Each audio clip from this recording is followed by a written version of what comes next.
What you want, when you want it, where you want it. This is The Mesh. Foot Candle Films. Film news and reviews from two guys who really like movies. This episode is brought to you by the Foot Candle Film Society. For a schedule of upcoming screenings and membership information, visit the Society's website at www.footcandle.org. Hello, everyone, and welcome to Foot Candle Films here on the Mesh.tv podcast network. My name is Alan Jackson. Across the table from me is Chris Fry, and we are with the Foot Candle Film Society, the annual Foot Candle Film Festival, and this here little... And Chris, how's it going? Things going okay? Yes. How was your birthday weekend, Alan? My birthday weekend was very nice. Awesome. I did what every good person on their birthday should do, and You watched the entire Lord of the Rings series. No, I did watch a movie and had other people come watch it with me. So thank Awesome. you, Chris, for coming to see the It's movie. a good time. Yeah. I think that needs to be my annual tradition. I just want to shock. I support wanna that watch decision. movies. Great. Yeah. No, it was really good. It was a good weekend, a good birthday. So thanks for that. Actually, it's kind of interesting. The film we watched for my birthday actually has a little bit of a weird connection to the film we're about to review on this here episode of Foot Candle Films. We're going to be reviewing the film Power Ballad, which is the latest by writer-director John Carney, starring Paul Rudd and Nick Jonas, which is got some interesting connective tissues to one of my favorite films, the said birthday film from this weekend, The Commitments, back from 1991. I'll maybe dig into that a little bit in the review, but just to know, it's kind of interesting timing how that all kind of worked out this weekend. So, but that is what we're going to be doing, is reviewing the film Power Ballad. After we go through that review, Chris and I have a few trailers of some films that will be coming in the upcoming months that we'd like to discuss and watch some of them for the first time, get some immediate feedback on. And then we're going to wrap up the show. As always, Chris is going to have a recommendation of a film he'd like to recommend to us to possibly consider checking out. If anybody else is having a birthday weekend, like, hey, I need a good film to watch for a birthday weekend, here we go. This maybe Chris is saying maybe not this one. It would make an interesting birthday watch weekend for a birthday weekend All right. watch. Yeah. Well, we'll see if it fits the category or not, or just Sure. just one maybe to watch on your own private time, possibly. All right. All right, Chris. But first up, we do have our main review. It is the film Power Ballad.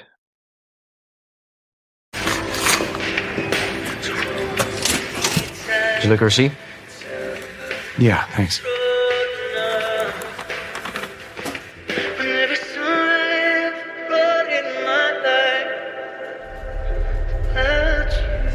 What? Oh. You don't recognize it? Should I? Of course, yes, you should. That's my chorus and verse. I wrote that song. When? Wow. Danny Wilson. You were great up there. Come with me. I could tell within 2 minutes of meeting you, you are not just some boy band guy. And you are too good for that wedding band. Been toying with this one for years. 'Cause every song I ever wrote in my life is about you. Power Ballad, the latest movie from our director John Carney, stars Paul Rudd as Rick, a washed-up wedding singer. One night after a gig, he bonds over music with Danny, a fading boy band star played by Nick Jonas. When Danny reignites his career after turning one of Rick's songs into a hit, Rick sets out to reclaim the recognition he believed he deserves. John Carney's previous film, Flora and Son, was a disappointment and inferior work, Alan, that you and I felt, to his previous offerings of Sing Street, Begin Again, and Once.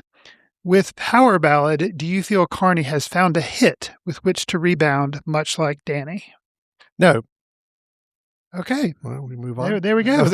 No, I don't think this is going to be it. Although I will say this is better, I thought, than Flora and Son. Okay. But I still think it was kind of problematic. We're definitely in my mind looking at lesser Carney at this point for sure in these last couple of films. Okay. There are parts of this film that really, really work. There are some parts of the elements of this film that really, really work. I think as a complete film picture, it really breaks down. It's the writing of this film, I think, is really bad. And I think I figured out what the problem is with it, as far as from what I feel like the problem is, thinking about it. This is a film that I feel like probably was meant to be a little longer and have some very, I think, needed scenes and needed exposition and needed background of some characters to make this thing work. And I felt like this is something that got cobbled down in post-production and probably maybe with studio input, I don't know, to where there are moments of this film that work and the framework of the film is right and the story behind the film is right, but it's just we're supposed to be buying into these relationships between these characters, and I don't think the film really does anything to develop the relationships that we're supposed to be paying attention to. Notably, I'm going to say the Paul Rudd character and his family, which I think is an important thing that doesn't, it's hard for me to talk about without like spoiling it, so I'm not going to do that, but I'm just going to say I felt like there were some real gaps in the storytelling side of this film. Relationships, characters, how they, any history that they have with one another that helps us feel the way we're meant to be feeling when things happen. I felt like it felt a little shoddily put together. And it felt like a film that was kind of playing for the moments, not playing as a complete film. It's like, we want to have this moment, and to make this moment happen, we got to have this, and this get to that point. So let's just figure out some way to do it. And now let's have our big moment that we're all excited about and we want to do. And that, it just doesn't work as a film for me. But I will say it was better than Floor and Son. I still don't think it was as good as his previous 3 films before that. But that did fall into the number 4 slot in the 5 ranking of John Carney films for me, anyway, personally. So, no fault of Paul Rudd. I think he was giving it his best. I think Nick Jonas was giving his best. I thought their performances were good. And there is a scene, a really great scene in this film that's a little evocative of Even Once, where it's 2 people talking music and talking writing music and kind of being natural with it. And I'm like, oh, this is what I want. This is good. This is really good.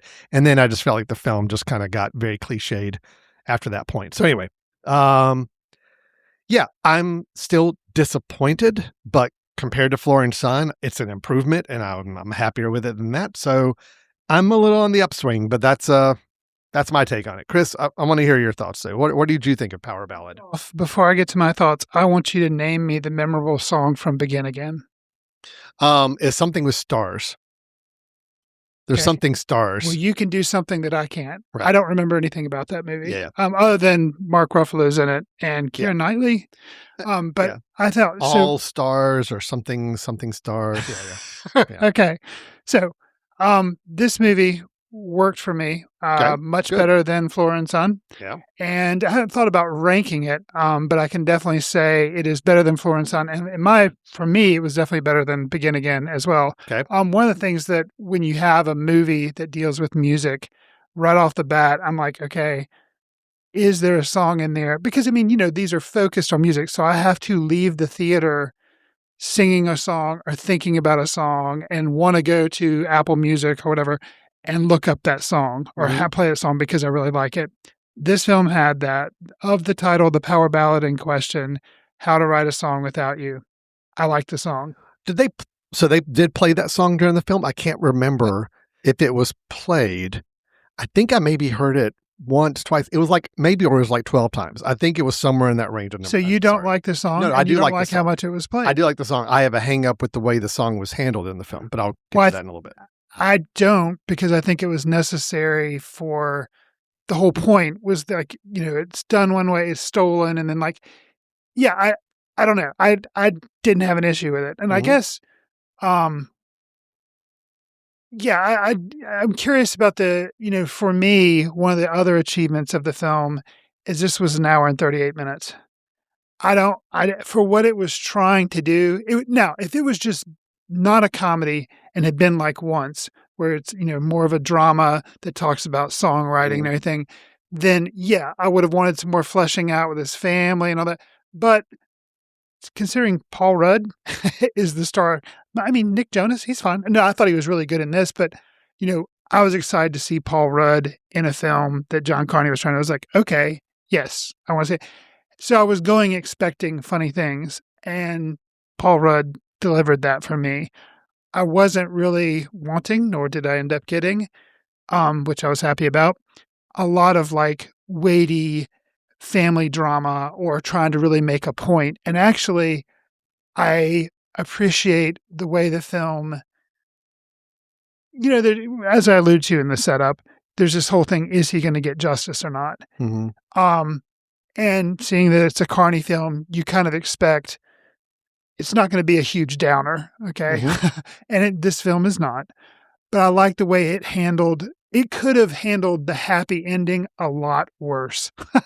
And Sure. based on Agreed. Flora and Son, I expected it to be a lot worse. Oh yeah, it was definitely less cringy than Flora and it Son wasn't. in the way it ended. Yeah, And I didn't feel cringy about it at all. And there was actually a scene early on that caught me by surprise that has nothing to do.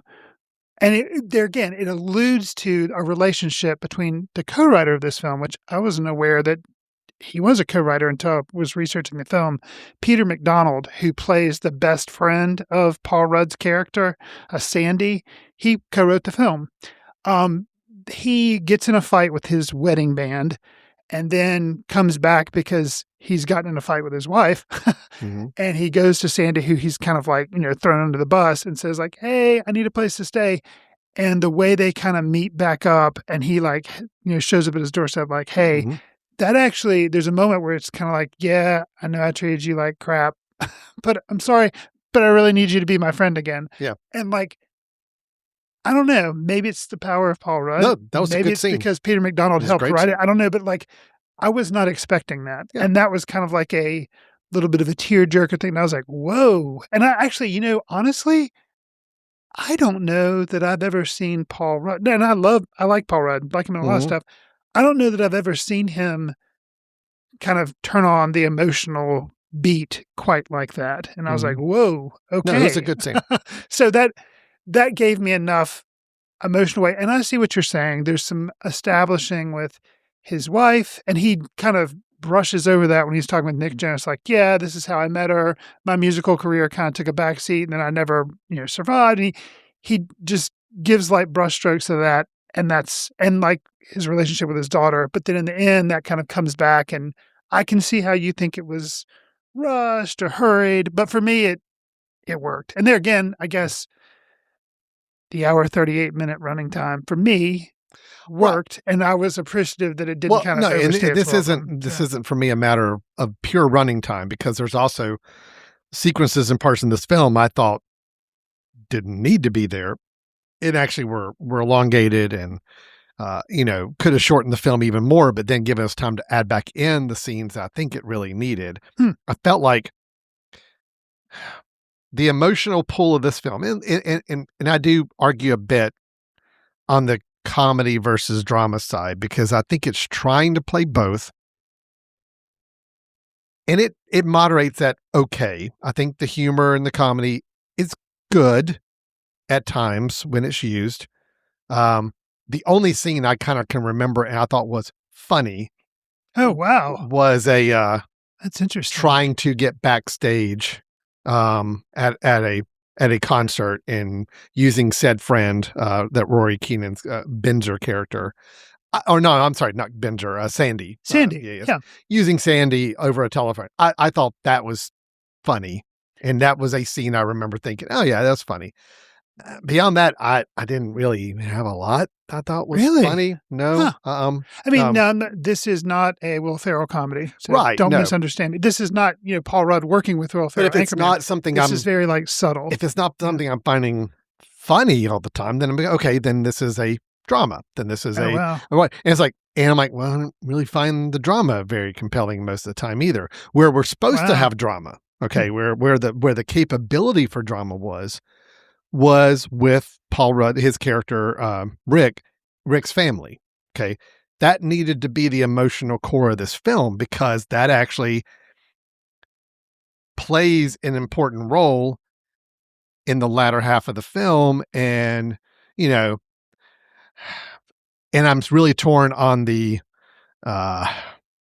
reveal, I guess you could say. Again, I'm not going to spoil things, but kind of a moment that was kind of, it's really treated as like a throwaway moment at the end, which I'm good with. It didn't become this big thing where it's like a resolution, but it's supposed to be an emotional moment of father-daughter type of situation. There had to have been a reason why this daughter was doing the things that she was doing at that moment to make that work. And it's like, all the elements were there. It was all sitting on there ready to play with. And it's just, I felt like there were like 1 or 2 scenes missing to help me understand the relationship with Rick and his family. Because Chris, the whole plot of this movie, and this isn't actually in the trailer, so I'm not spoiling anything. Yes. Kicks off when Rick is at a shopping mall, which is a great scene. Oh, I love that scene. And it's a good scene. It's in the trailer. And I found it funny. Yeah. And it's good. It's in the trailer. Okay. But it's in the mall scene. I'm not saying we pointed it out already. That, yes, it's a good scene. And he hears the song over the loudspeaker. Yes. He goes home and he plays it for his family. Yes. And he's like, hey, look, I wrote this song. His family doesn't believe him. Which, that's problem number 1 for me right there. Like, this is your wife and daughter. You are a songwriter. You have written songs for decades. They know this about you. And they know that you spent this weekend with Star at a castle, like at a party months ago. And they're like not believing him that he could have written this song that this guy's taken from him. That's problem number 1. Then there's an inciting incident that involves a car wreck. That's supposed to be the kind of breaking point where the family's kind of now fractured because Rick has just become difficult to be around because of situations. I'm like, and that all was stemmed because the daughter wants to hear that freaking song on the radio that she knows her dad is like mentally tormented by because he wrote the song. She still doesn't. It's like, all this stuff is like the drama is building up and we're supposed to believe that Rick's going to leave, like take absence from his family for a while because he's distraught about this. And yet the family's supposed to be the thing that's bringing him back in. But yet I did not buy any of that dynamics at all. So it's just, all right, if you're going to make a film that it's just there for a light bit of laughs and kind of to have a nice message behind it, all right, well then make it a little funnier. Don't try to weave the heavier drama in. But if you're going to bring the drama in, give me something that makes sense. Give me something that like works and resonates. Because then there's a resolution towards the end on the family side. And I'm like, okay, well, I don't buy any of this at all. Like this makes no sense to me. I don't understand. Again, I felt like there were like 2 or 3 scenes missing to help me understand the dynamics. And then we get a final scene with the daughter doing something that should have been a really heavily kind of like cathartic emotional moment, and it just kind of fell flat because I'm like, I don't know who these people are. I don't know what this dynamic is like, so I don't buy it. So anyway, that's my biggest hang up. I think the song is really good. Agreed. Chris. I do agree with that. I think it's a little overplayed in the film because I think that takes away from the specialness of it a little bit. I think it should have been a more, wow, when you really hear it, it's like, oh my gosh, yeah, that's a great song. It's got a great chorus. It's got a great, it's really good. But my hang up on the music side is we're told early on that Rick doesn't like the kind of music that the Danny Wilson character used to perform. And when they were about to meet, and he's kind of disparaging it and talking about how he's bitter. He's bitter. Yeah, I know. But you hear Rick's music and like Rick's music is just like the kind of music which is why he's bitter. Which is why he's bitter, Alan. That's why he's bitter. I didn't buy it. It's bitter that he's a wedding singer. I just didn't buy it. So anyway, I totally bought it. Yeah, and I totally bought it. And I also will say that, a scene that is important to me that you left out when you were reading the riot act, the script, which I understand. I mean, it worked for me. It didn't work for you. Something that helped it work for me is he has written more songs than he knows. Like he can't even keep track of cataloging them. And he's constantly writing new songs, and he constantly wants validation. Mm-hmm. I don't know that his wife, because they want to have a happy marriage, even bothers listening to his songs anymore. Right. And his daughter, he pulls her into the his studio at one point. He's like, "Hey, listen to this," and she's like, "Okay," and like she starts playing her song. She's like, "Okay," and then she's like, "Okay," and I want to go. He's like, "No, no, no, no, you haven't." And she's like, "No, I'm done." They love each other, but she's like, "I don't dig your music. Sure. I'm not in touch with your music. Mm-hmm. I don't like it. Whatever." Yes. And that for me said all I need to know, which is why when they had that song and they're playing it, she wants to listen to it. And she's, joking with her father because they have a good relationship. She loves him and everything.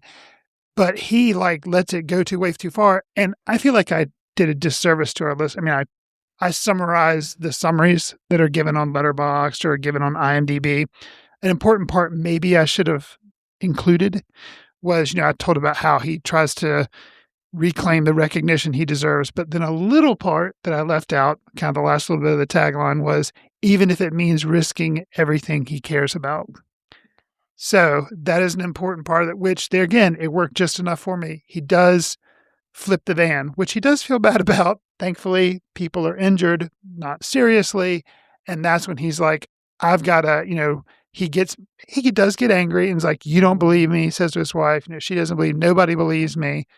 And then he goes off and does what he does and tries to confront. And that still, it worked enough for me. I guess it just, it worked enough for me. And I guess if it had been billed more in my mind as a serious drama and had somebody different than Paul Rudd playing the lead, which I liked him a lot, then I probably would have had maybe different expectations or something for it. I'll say too, which I don't know how well of a singer Paul Rudd really is. He's credited on some of the soundtrack, like in Apple Music, it has his name. And there again, with the magic of making movies, you can do whatever you want. I am surprised in a way, and I felt like it was probably just enough, but the fan in me could have used a little bit more of him being a wedding singer, because I thought it was really fun seeing him do these those were fun. Kind of like when Adam Sandler was doing The Wedding Singer. Paul Rudd, I can totally see Paul Rudd being a very popular wedding gig singer because he just, seems very affable and all that kind of stuff. So plays to the moment too, which I think it is prior to flipping the car when he is at a wedding and is asked to play that song and loses it. Is it after that then he flips the car? Yeah. Yeah. So it's like, there again, didn't work for you. There was just enough build up for me, or just enough steps towards the resolution that it ends up taking in the end that it worked for me. So yeah. I was thinking that this may be more of a liked movie by you than it is. So it's interesting to me. I think the problem is, Chris, is that I wanted to like it so much more than I did. And because all the elements are there. Every element's there. I mean, you draw this film out on paper, it's like, no, this should totally work. I just couldn't get past some of the contrivances I think the film had to play, and not being able to figure out the tone that worked best for the film just was a hang up for me. But I expect, I guess, honestly, since Sing Street, which I've recommended it recently, I like Sing Street a lot, but I felt like there were maybe slight contrivances in that film. And I think to make the type of film, the feel good, with music kind of films that he makes, Flora and Son, too many contrivances, too many things that didn't work, like the Zoom call that suddenly he's in the room and doing some magical realism things didn't work for me. The contrivances in this film, I expect Carney to have contrivances that you just have to accept, and you don't have to accept. Yeah. But if you don't accept them, that's fine. But I go in knowing they're going to be there, and so therefore, and they either work or don't work, and they work for me. So I've seen once, and once is a film that does not. I love the call. No. That's no contrivances there. See, and that's the problem is I know that film. Well, and I love that film. I would say there are contrivances. One of the biggest ones, which I can forgive. I wish I was a talented musician and a songwriter. I'm not. I have friends who I feel like are talented singer and songwriters, And I have heard them, I mean, they understand a movie's a movie, but people sit down and they say a couple of clever things, and then suddenly they have a hit song. So once I like the movie, don't get me wrong, but compression of time and things like, but you just, and like the one night that ends up in getting this song that's, going to work and going to be this big hit. I feel like that's but it's like, I it's a movie. I expect it. It's a dramatic comedy or, comedy drama. So I expect it. So I guess I forgive it easier. I also feel like Carney's films, each one has a visual showcase piece that it's just wanting to play for, and it's wanting to like highlight and go towards. And I can almost spot it in just about every film. You mentioned it in Florida and Son, and I didn't like it. No, but it was the whole, what if these two people are playing over Zoom, and then we kind of like visually we're seeing them in the same room. Right. That's the Carney touch he wanted to add to that film. And I think the film is like built around that shot, that scene. It's like, that's where I want to start with. I'm going to build a story around that. That's almost how it comes across. I'm not saying it did, but that's what it feels like.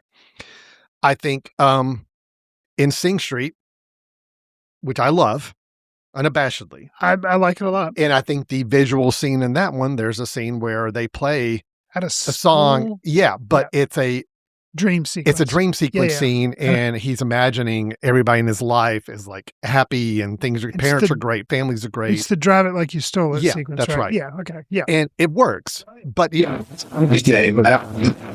already imagined and like, this is what we need. But I can totally see once.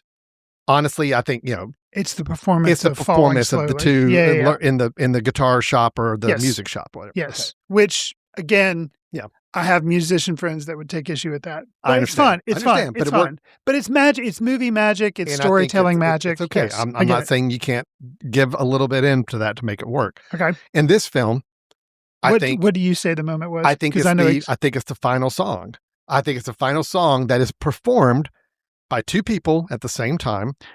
And disagreed. It's the voice flipping between the two. Disagree. I think that's the moment where they're like, we're going to have the two key pair people playing the song at the same time. Both of them, according to the movie, which I did not buy, having gone through some self-realization or a belief system. And now they're both singing the same song that they, quote, have now created together in a way, which again, I take issue with. I don't buy that. And that's the centerpiece visually I think they were playing for there. I agree that it is half of what his visual centerpiece, the callback part to that, which I really liked. Was it the dream? Yes. Okay. And I don't want to say anything more about that because I thought that was awesome because it sets you up that something is happening. You're like, wow, maybe this movie is only 35 minutes long because that's the moment that at the end of the film, lower quality film and maybe a more stereotypical cookie cutter Hollywood film, that is how it would end. And instead they use it as more of a dream, and I'll just leave that there. But in the end, it is a callback to that, but it's like people are in their happy places. I don't want to say anything. I thought it was really well done. It really worked for me, I guess. So. I did not. So that's fine. Sure. No, it's just... No, I got you. Chris, my hang up at the end of the day with this, and I'm trying to be very delicate with this again because this is spoilery, so I think I can get to it. Okay. But on that last song, on this ending, on this resolution of this film, yes. I am a champion for films that don't have to feel like they don't have to put somebody as good guy, bad guy. I believe in multitudes of gray, and I love multitudes of gray in characters. However, you cannot convince me that one of these two characters, I guess I can say which. I think the resolution of one of these two characters by the end is completely unwarranted and makes me angry. Wow. So I'll just say that I think the film had something to say about one character and it did a okay job of saying that. Mhm. Although I feel like there's a lot it missed with regards to family and relationships that it really needed to do a lot with. I felt the other character I'll gets say- off completely scot-free, Let me rest. and I feel like is actually an insult to everything that the film's trying to say. Let me agree with you for a change for a little bit. All right. On record, like the film a lot more than you. However, I will say that. Okay, I'll just go ahead and it's not going to spoil anything. Okay, fine. Let's just do it. No, I'll just say because I'm going to hit a different. Chris, I was the only person in my movie theater last night. I don't think tons of people are flocking out to see this movie in the theater. So it's probably okay if we spoil it. I do like the movie, so I don't want to spoil things. But I will say, I think you're referring to a little bit of the Danny character. Okay. Danny. I feel like yes, and maybe it's because contractually Nick Jonas is like, nope, you can't demonize me too much. No, I'm just kidding. I don't think that was there, but he is in a relationship. And when he's a failing or faded star, and then things change, and they mention the relationship has now dissolved. And I was like, interesting, because his girlfriend at the time seemed to really be a fan of How to Write a Song Without You. And I was like, huh. And I feel like they could have. That's a scene that could have been there. They could have investigated a little bit more of that. And that helps for when there is a confrontation between Danny and Rick. Is that his name? I've already forgotten his name.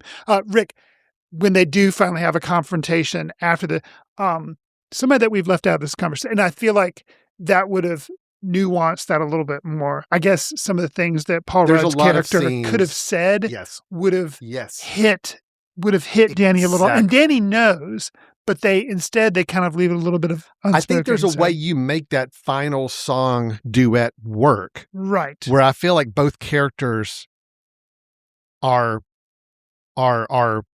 well where they need to be at the end of the film. And I did not feel like they did that at all, especially with either of them, honestly, but I felt like with Danny was horrible. Let me bring in somebody else. So I've mentioned a lot of other things, but I'll mention a positive that I like, but it could contribute to the weakness that you're calling out. Yeah. Somebody else's performance in this that I really liked, Jack Rayner. Jack Rayner. And he plays the agent manager of Mac. And I liked him, and they are the one who it's easier to kind of demonize him. Sure.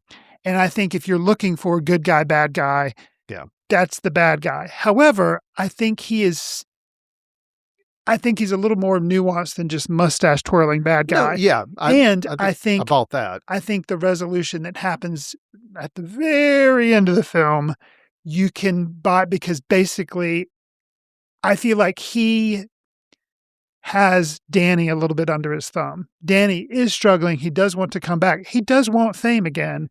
And the manager's like, well, look, this is how we're going to do it. You have to just put all your trust in me, and whatever I say goes. And he's like, nope, I got this. And then he handles it a certain brass or brusque way and everything. So I think, I can see that. I'll tell you, I'll just skip to, because we're nowhere. We've spent a lot of time on this review. I'm going to wrap up with something I've been, glowing, saying I liked, but there was a scene in this film that gave me Outcome vibes. The Keanu Reeves film that you and I both did not like. Oh, hold on. Ooh, what scene is that? Yeah. I think I know what it is. I remember even seeing this scene on the screen, and I'm thinking to myself, either Chris Fry is going to hate this or he's going to love it, and I don't know which angle he's going to take. So anyway, tell me if I'm right. Can you? Well, it's the hot tub scene. Oh no, that wasn't okay. No, see, here's the thing. No, you probably liked the once call out, didn't you? Oh, I loved it. Yeah, I loved that. Okay, that was the one. Is that also the director who's there busking? I think it is. Oh, it might be. I think it's Carney's singing. I think, but I tried to see. If I was okay with that. Oh, I loved it. I thought it was funny. Loved it. Yeah, Loved cool. it. Sorry. All right, hot tub scene. Hot tub scene. It's confrontation between Rudd and Jonas, and it was funny. But then the way it was shot, reverse shot, I was like, something feels very odd about this. And I think it's because I don't know if it was a situation outcome where they only had Rudd and Jonas together for so long and they green screened it, or they could be. But something about it, just like the water looked fake, and it bothered me. Yeah, well, I mean, I still like the scene. I think that scene was horrible. And I saw somebody else call it regardless. out too, that they No, said just, like it was. my it issue was weird. just the writing of that Okay. scene. Again, it's like, where are you going with this? Is this meant to be comical because Paul Rudd's getting in a hot tub and he's got his clothes on, All and his clothes on, he's yes. all kind of frantic and acting and all that.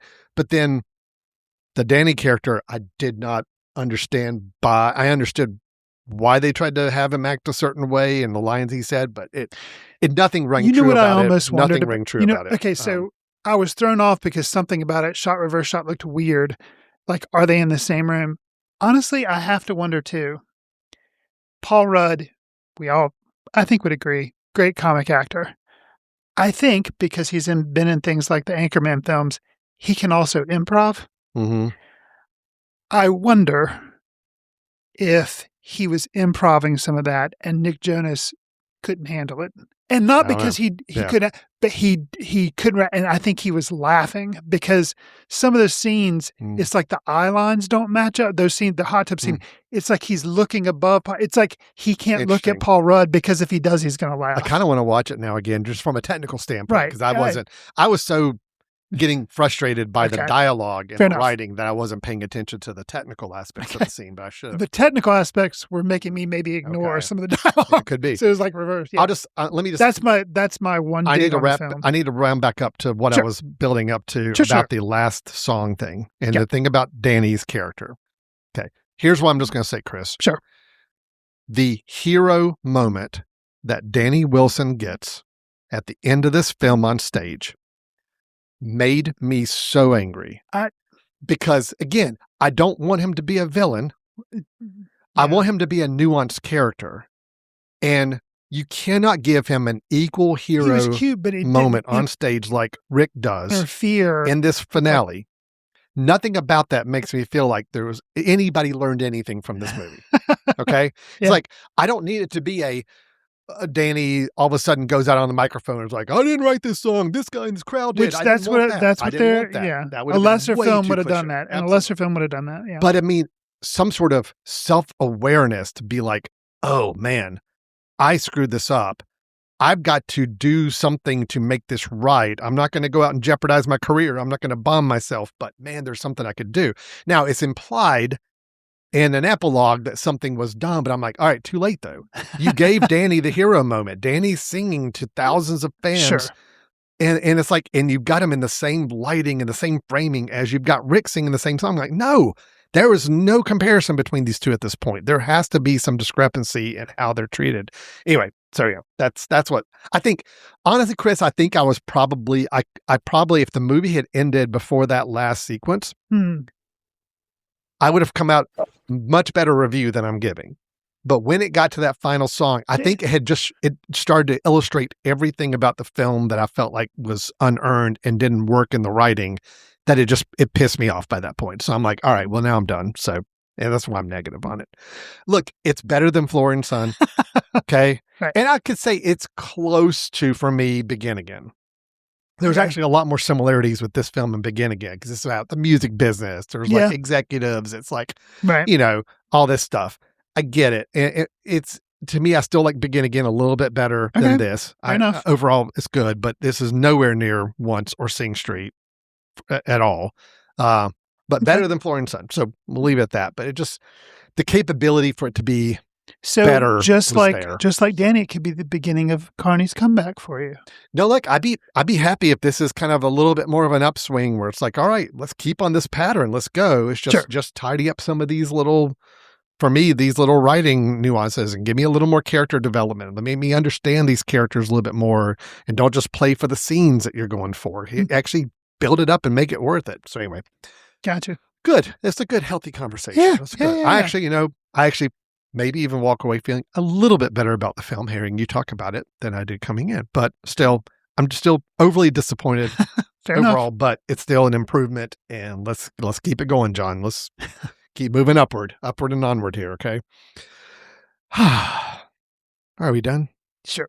Okay, good deal. That is Power Ballad. I would say playing in movie theaters right now, but by the time you hear this, I don't know if it'll still be there. Well, I think that's part of my thing too. I'll say, like, maybe I'm being overly positive, but it's like I had heard some grinding of teeth and some dissing of this film prior to go. And I saw it and I was like, oh, this is pretty good. And like you, I saw this theater in a big theater, and I was maybe the third or fourth person in there. And I was like, I feel like this is better than that. I had nobody. Okay. No, well, but I did go at 10:40 p.m. on a Sunday night. Okay. So like, I actually, Chris, I walked out of the theater after the movie was over. I startled one of the employees of the theater. They did not realize that anybody was still in the theater. They like honestly jumped. They're like, oh my God, I didn't know somebody was still here. I'm like, yep. Yeah, I was the guy that was in. I was the one guy watching the one movie here. So anyway, it was funny. All right. Let's take a quick break. When we come back, we have some trailers to watch and a recommendation for you of a film you think you ought to check out. You're listening to Foot Candle Films. We'll be right back in a moment. Want to discover great podcasts or maybe even start one of your own? Welcome to The Mesh, Western North Carolina's podcast network built for creators and listeners alike. From local sports and business to comedy and culture, The Mesh is home to unique voices and fresh perspectives. Do you have something you want to say? The Mesh can help you bring your podcast to life with the tools, support, and platform you need to be heard. Check us out at themesh.tv, where great podcasts live and new ones are born.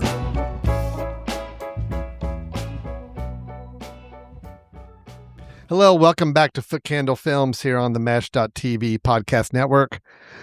All right, I've cooled down a little bit after being a little hot about Power Ballad. Sure. But we finished that review. We're both still on speaking terms, so that's good. So anyway, let's move on to some shared things that maybe we can find some solidarity back on. And that would be some trailers of films that are scheduled to come out in the next few months. We try to do this every episode if we can, at least bring up a trailer or two, and just to see what's coming down the line and if anything looks interesting and what our initial thoughts are. So we've got 3 trailers lined up here, Chris, and how about let's do them in this order? How about let's hit the Onslaught first? Okay. And do you know anything about Onslaught you can say to set this up, or can we just play it? It is from director Adam Wingard, which he did The Guest, Godzilla vs. Kong. So you have kind of a smaller thriller movie there, and then you have obviously a big budget Godzilla vs. Kong movie. Yeah. So he's kind of, he's done a little bit of both. I know that it stars Adria Arjona, who she was in The Hitman, the movie that we reviewed a while ago. Yeah, that was the Linklater comedy. Yeah, Richard Linklater. Yeah, yeah, so she was which in that. We really liked. Yes, yeah, we thought it was good. And then also, I remember pointing out, I thought she was especially good in that film. Yes, so, yeah. And Dan Stevens, who is also played in The Guest, and he was also in Godzilla Kong. Oh, okay, yep, yeah. So he's kind of a Wingard. I guess he's a guy. Wingard wingman. Yes. So there you go. Nice, I'll good. Trademark that. But anyway, it's kind of like a action movie. That's what I kind of know about Onslaught. So Onslaught. I'll just kind of say what the little YouTube little description says. Sure. If it says anything for us. All right. Well, it just says exactly what you just said. Oh, okay. It does not tell us anything plot wise about. Does the film, it use the Wingard wingman? It did not. Dan Stevens. No, okay. no. So because you have that copyrighted. It Yes. doesn't want to get sued. So Sure. It's good. All right. Let's take a look then at the trailer here for Onslaught. How long has it been here, Celeste? You need to get over your shit, soldier. I like it here. It's safe. Look, I got an emergency meeting. You're up, Mom. No. It's a burrito. Eat a burrito with your hands. Like this. All right, big bite. That's my girl. It's the second time that Black Hawk has gone over us today. They're up to something in the desert north of here. Kind of secret base or some shit. What you are witnessing here is a human equivalent of a heat-seeking missile. Perfect soldier. So that was the trailer for Onslaught, which it turns out it's an A24 film. Which did not know interesting. That. Yeah. Yes. I'm curious, to me, if I had to give people an idea, it's like a Terminator film in a way. Yeah. but done by A24. It took a turn I did not expect. Yes, yeah. So seems to be the use of some super soldiers, yeah. kind of jacked up super soldiers that end up invading a town, and this woman Yeah. has to defend herself and her child. Yeah. Yeah. I mean, nothing about this really looked interesting to me, but again, it is I like the lead. I like it. That's an A24 film, but I've got to hear that there's more to it than just woman's defending her daughter from a murdering group of super soldiers. Right. I mean I need more than that. So it intrigues me just because it's Adam Wingard, which I think I've liked. He also made I think before The Guest, he made a horror film called You're Next. I think he did You're Next. Mm-hmm. And I liked that one. Mm-hmm. So yeah, I'm just kind of curious what he's up to. If this just is a straight out just action exploitation film and that's it, then not as interesting to me, but I just wonder because it's A24, because it's Adam Wingard, and because Dan Stevens is I just wonder if, which is not unusual, the trailer may be a little misleading on the action side, maybe. Mm-hmm. I don't know. It has me curious, but like you, hesitant, because is that all it is? It's just like, hacky exploitation violent flick. Not as into that. Right. So who knows? And again, just played out the mother protecting daughter, Yeah. Yeah. I don't know. Yeah, I'm with you. And I got to hear something more about this. So I understand. Okay. Well, that's Onslaught. I think September was the date it came up. It showed. I think so. Whoop. And this is the first I'd heard about the film is with the teaser just recently popped up. So yeah, somewhere. I think September. Okay, let's say September. Sounds good. We're gonna go with that. All right, Chris. Let's hit another one here. How about let's do this is one I pulled up and brought up right before we started recording that I'm curious about. This is a film called By Any Means.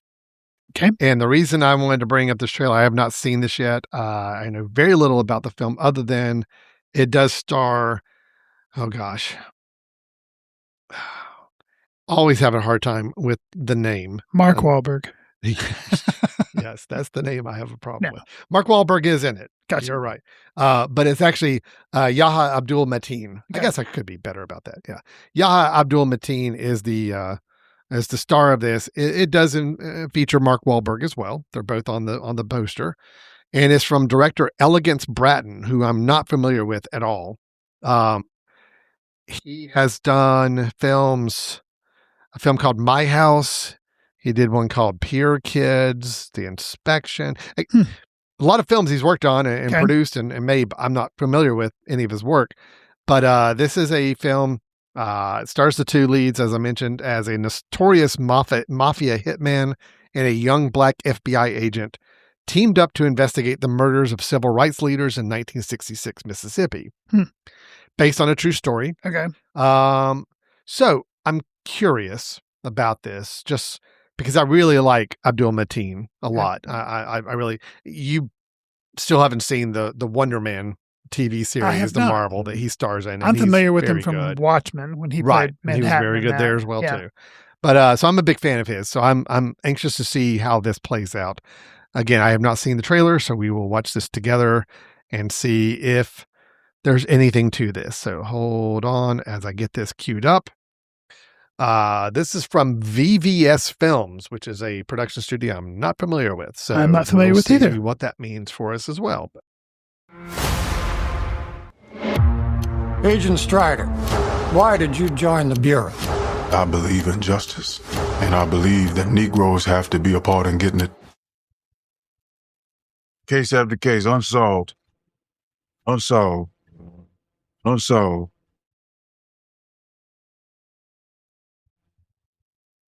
I can do more than sit behind a desk. No one's talking to the FBI. Not willingly, that is. So what do you want to do? Something unorthodox. You will be partnered with someone tied to organized crime. Where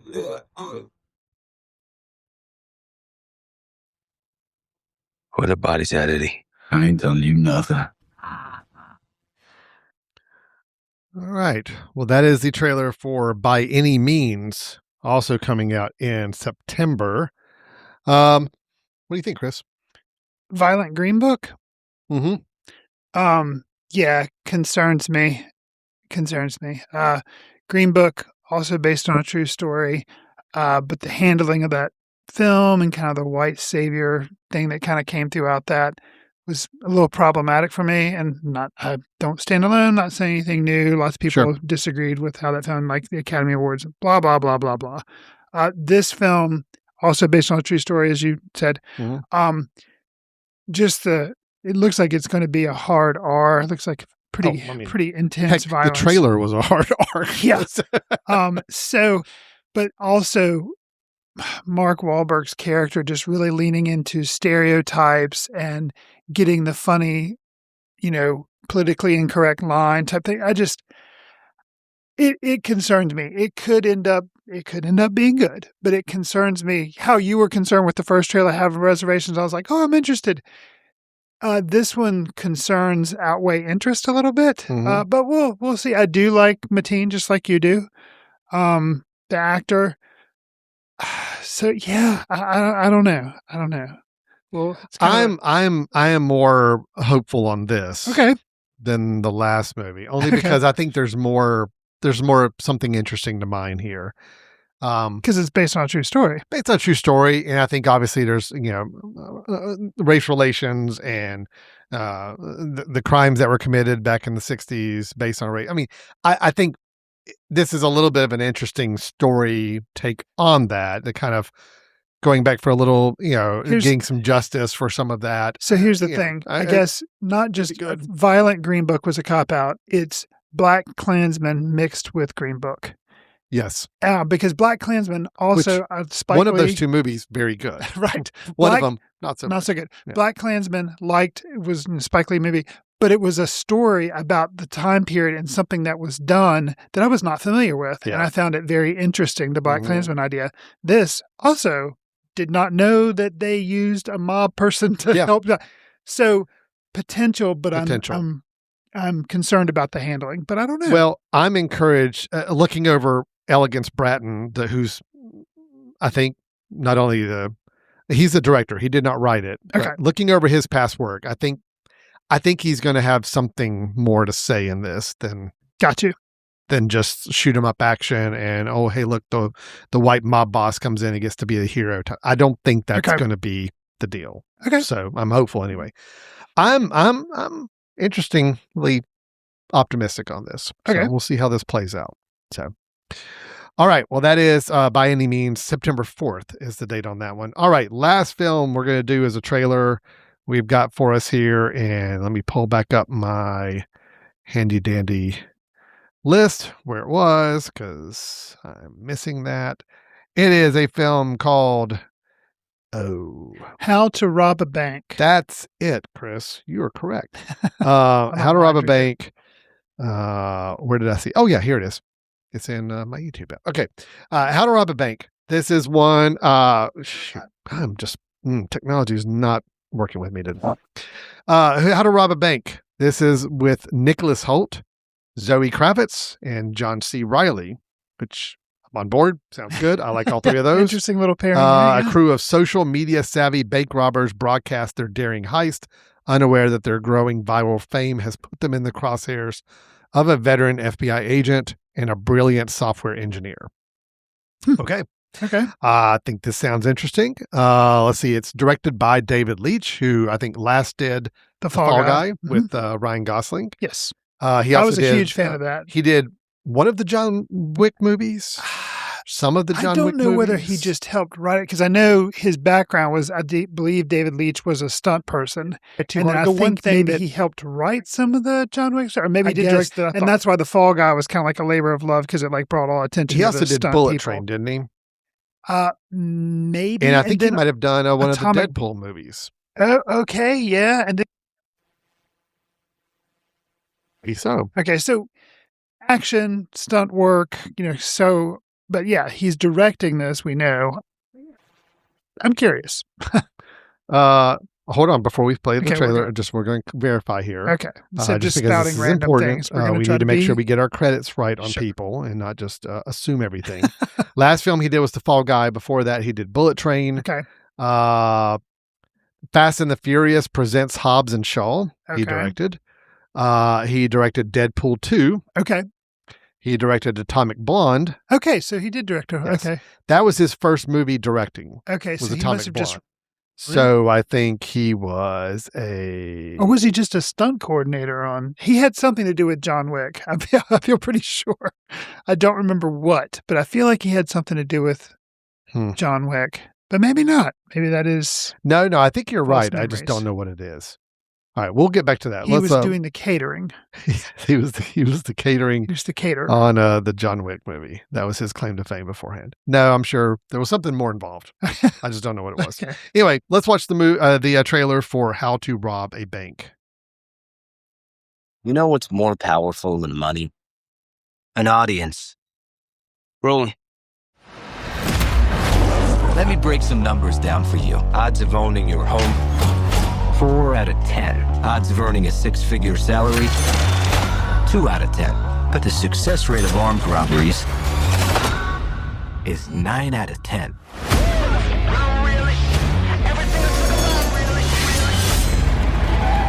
Let's make some content. Blue is for blanks. No one has to get hurt, all right?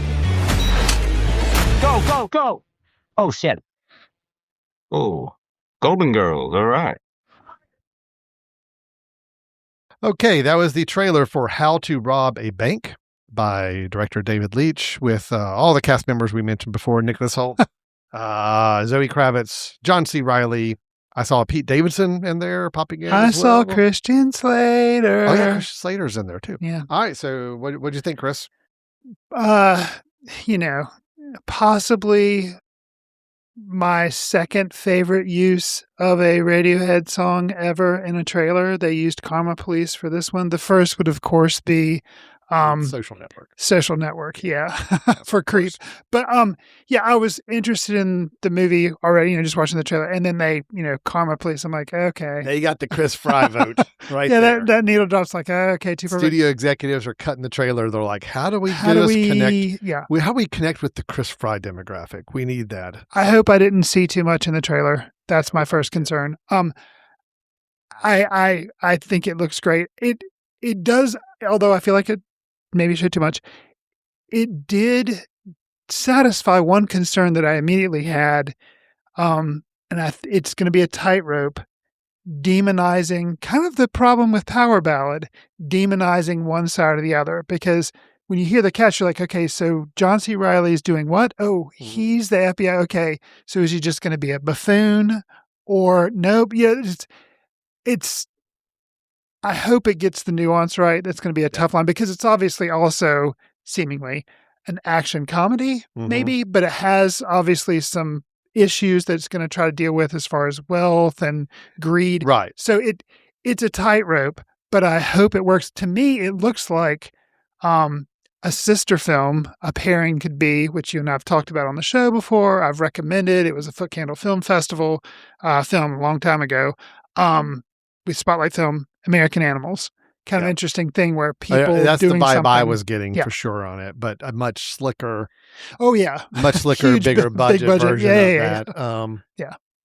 Yeah. It'll be interesting to see. It looks like fun if nothing else.